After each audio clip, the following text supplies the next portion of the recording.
sudah terjual Ayat Cinta lebih dari 1 juta eksemplar. Itu belum termasuk bajakan atau yang cetak rompak, yang cetak tanpa izin, yang di luar itu. Kalau mungkin dengan cetak rompak mungkin dihitung mungkin sudah ada 2 juta yang terjual. Dan alhamdulillah bestseller di Indonesia juga di Asia Tenggara. Kemarin ketika Jakarta Book Fair 3 hari yang lalu saya mengikuti Jakarta Book Fair, saya juga bertemu dengan teman-teman mahasiswa dari Singapura yang mengunjungi Jakarta Book Fair, bahkan sempat minta tanda tangan. Dan Ayat-Ayat Cinta dianggap sebagai karya Islami yang kemudian memunculkan fenomena baru, yaitu fenomena sastra yang Islami. Sebenarnya kalau saya boleh jujur, Ayat-Ayat bukan yang pertama. Di Asia Tenggara, karya sastra yang Islami itu bukan Ayat-Ayat Cinta yang pertama. Ketika saya pernah ditanya, kapan sih ada karya sastra Islami hadir di bumi Nusantara? Saya jawab, ketika Islam datang, maka saat itu juga karya sastra yang Islami hadir di situ. Jadi bersama datangnya Islam, karya sastra Islam itu hadir di situ juga.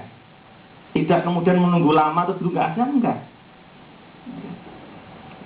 Ada misalnya tembang-tembang yang kita tahu bersama. Mungkin di sini juga sering akrab dengan tembang-tembang ini, lagu-lagu yang dari dari ulama-ulama kita. Kalau di pesantren-pesantren di Indonesia, lagu ini sering didendangkan. Lagu-lagu yang itu dari para ulama kita. Misalnya lagu dari Imam Syafi'i, kalau syairnya kan wayung kiru ahdan kota kota ma'ahduhu, itu bisa dilakukan kalau di pesantren di Indonesia. Wayung kiru ahdan kota kota ma'ahduhu wayudhiru sirron kanabil amsi fil khofa salamun ala dunya idza lam yakun biha sadiqun sudukun sadiqul wa'di munsifa. Ini syair yang menulis Imam Syafi'i, didendangkan dengan bisa berbagai macam lagu. Di antaranya di Indonesia dengan lagu seperti itu. Ternyata saya juga pernah menemukan dalam edisi bahasa Inggris itu ada yang mirip dengan ini. Allahu a'lam mana yang duluan. Yang jelas kalau syairnya sudah ada sejak Imam Syafi'i dulu menulis syair ini. Ini menunjukkan bahwa ketika Islam datang ke Indonesia, ke Asia Tenggara, ini juga syair ini pun juga ada. Syair ini juga ada. Di Indonesia, khususnya di Jawa, sangat terkenal ada seorang dai. Kalau di Jawa disebut dengan seorang wali yang dia mengajarkan ajaran Islam. Dan dia menggunakan seni sastra diantaranya. Misalnya ada tembang yang ditulis oleh Sunan Bonang namanya. Dia menulis dengan lagu yang sangat terkenal kalau di Jawa. Tujuannya lir-ilir, tapi pakai bahasa Jawa. Ya. Tapi isinya itu sangat Islami. Ya. Sedikit saya nyanyikan misalnya. Lir-ilir, tandure wong semilir. Tak ijo royo-royo, tak senggok temanten anyar. Itu kan ada yang bisa itu. Iya, mengikuti ternyata bisa nyata. Cah angon, penekno blimbing kui, lunyu penekno, kanggo basuh dodot tiro.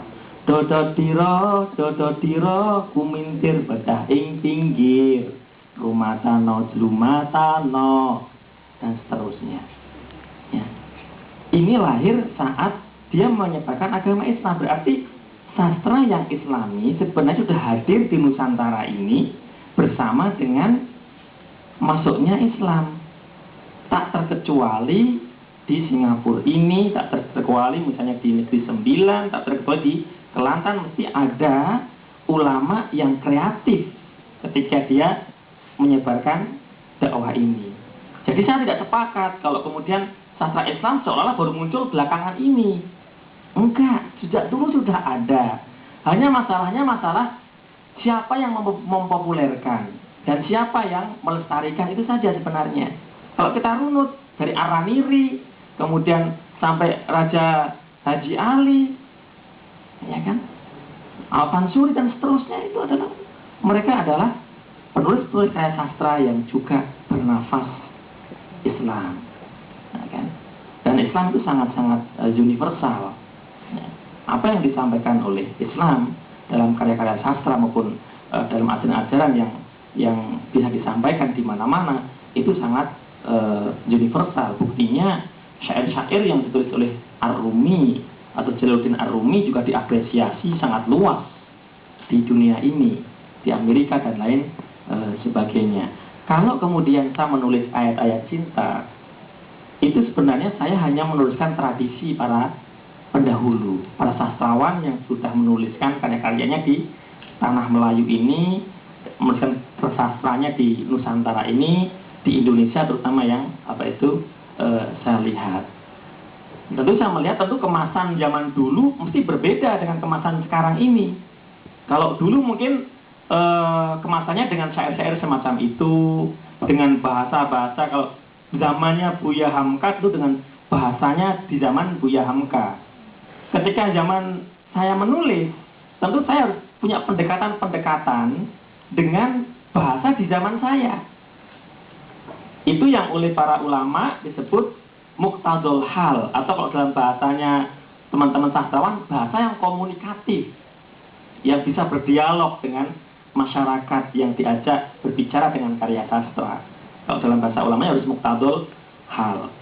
Nah, karena di zaman ketika saya menulis itu saya melihat, saya riset keadaan anak-anak muda di Indonesia, terutama karena awalnya saya tulis untuk anak-anak muda di Indonesia yang tentu mayoritasnya adalah mereka adalah orang-orang yang beragama Islam, karena sebagian besar Indonesia adalah Muslim.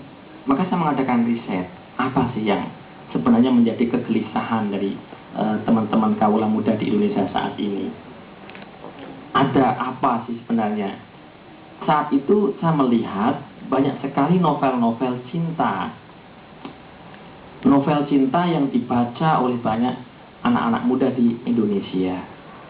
Tapi mohon maaf, saya lihat novel cintanya ini kurang mengajarkan cinta yang bertanggung jawab, cinta yang benar. Di sana ada pengkaburan. Sebetulnya itu bukan cinta saya lihat, tapi nafsu yang dianggap cinta.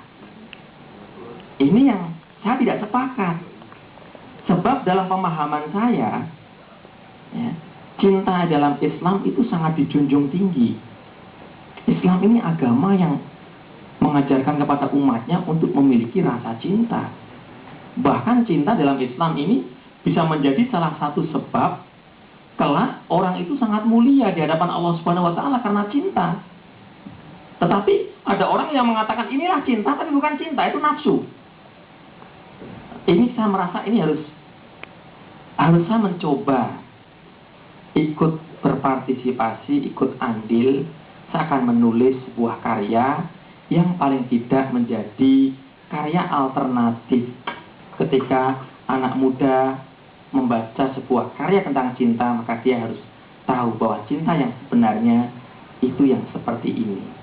Maka saya tulis novel ayat-ayat cinta yang menurut saya cinta yang benar itu pasti cinta yang membawa seseorang pada kebaikan, baik di dunia maupun di akhirat. Dalam konteks ini memang saya merujuk kepada Az-Zukhruf ayat 67 dalam Al-Quran. Allah berfirman dalam Al-Quran, Al-akhillau yawma idzin ba'duhum li ba'din aduwwun illal muttaqin. Bahwa orang yang saling cinta mencintai di dunia ini, al-akhila itu kan orang yang sangat dekat, yang cinta mencintai, tidak peduli anak sama istri, itu kan